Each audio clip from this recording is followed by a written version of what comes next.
इमरान ये भी बताएगा कि चेयरमैन पीटीआई के खिलाफ साइफर केस की अडयाला जेल में समाअत हो रही है। इस समाअत के हवाले से क्या अपडेट्स हैं आपके पास?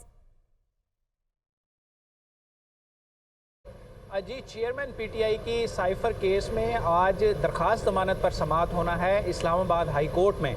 और इस्लामाबाद हाई कोर्ट का जो चीफ जस्टिस हैं आमिर फ़ारूक साहब, वो आज इस पर दिन 2 बजे समाअत करेंगे।